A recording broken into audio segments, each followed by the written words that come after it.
Hi friends, it's Miss Christy. So right now I have a book to read. It's called Tops and Bottoms. I don't know if you remember it. We haven't read it in a little while. But I thought since it's April and we're getting ready and to be more outside and in the dirt, and maybe some of you might be planting flowers or vegetables. I know I planted some flowers recently. So I thought we'd read a little bit about plants and growing. This book is called Tops and Bottoms, adapted and illustrated by Janet Stevens. All right. It's going to be a little bit of a challenge to read because it goes this way sometimes.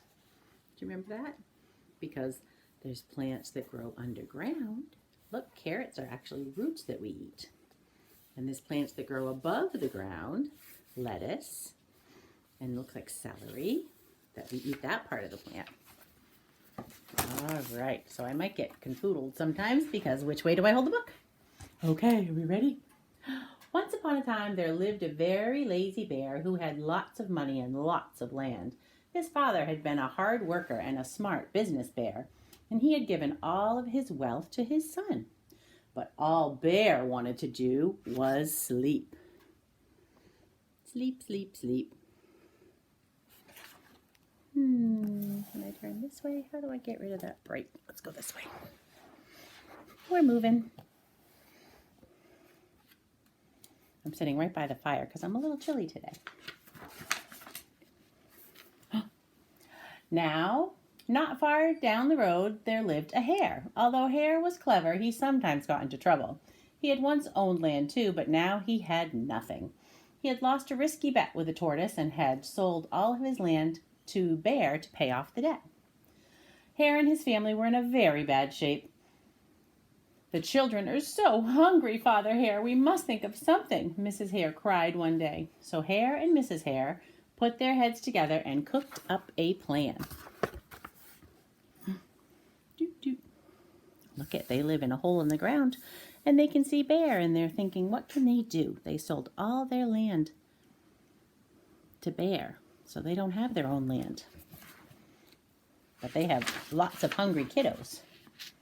It's like all of us at home right now. Everyone's home, eating all the day at home. The next day, Hare hopped down the road to Bear's house. Bear, of course, was asleep. "Hello, Bear. Wake up. It's your neighbor, Hare, and I have an idea." Bear opened one eye and grunted. "We can be business partners," Hare said. "All we need is this field right here in front of your house. I'll do all the hard work of planting and harvesting, and we can split the profit right down the middle." "Yes, sir, Bear. We're in this together. I'll work, you sleep." "Huh?" said Bear. "So what'll it be, Bear?" asked Hare. "The top half or the bottom half? It's up to you, tops or bottoms." Let's see," Bear said with a yawn. "I'll take the top half, Hare. Right, tops."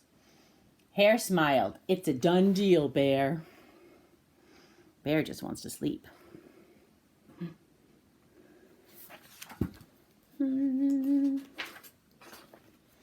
So Bear went back to sleep, and Hare and his family went to work. Hare planted, Mrs. Hare watered, and everyone weeded.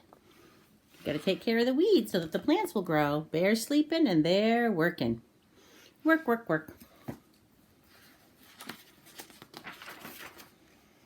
Bear slept as the crops grew.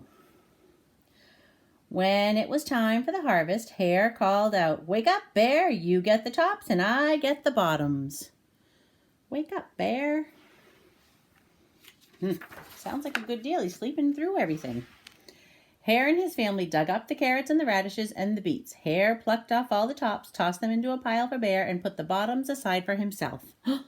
So Bear got the tops, which was all the leaves, and Hare got the radishes and the carrots that grew underground.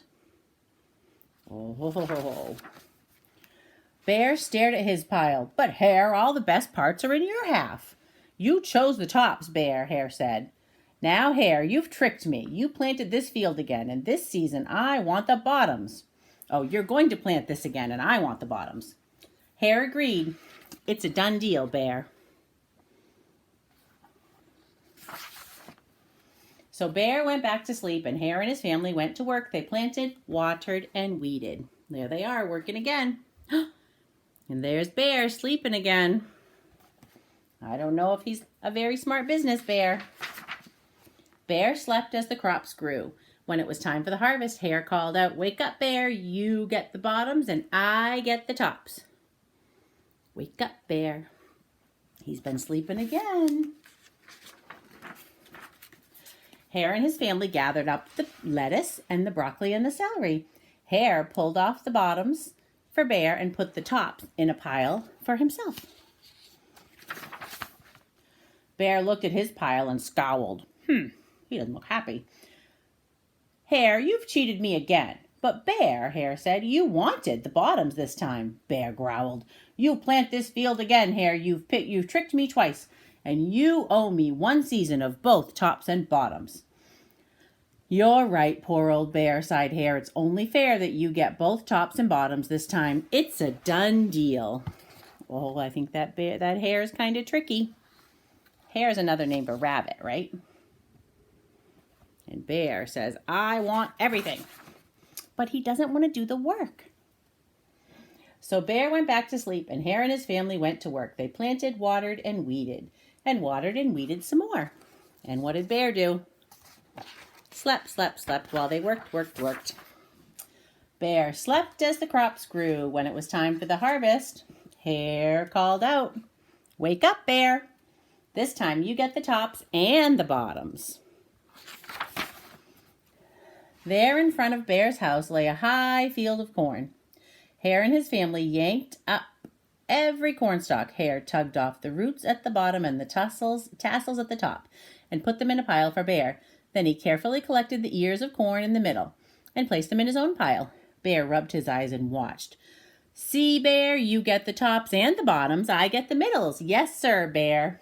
It's a done deal." Uh-oh. Does Bear look happy?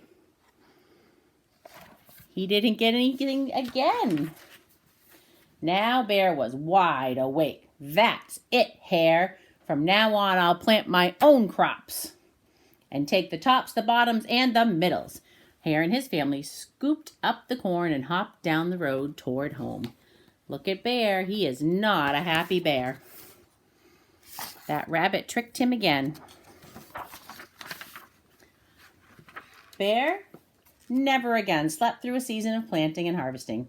Hare bought back his land with the profits from the crops, and he and Mrs. Hare opened a vegetable stand. And although Hare and Bear learned to live happily as neighbors, they never became business partners again. But is Bear sleeping? I think Bear learned that you have to do the work. And I think Hare learned you have to be a good businessman. And you got to do the work and take care of business. So there you go. A story about planting. And I'll be back with another story soon.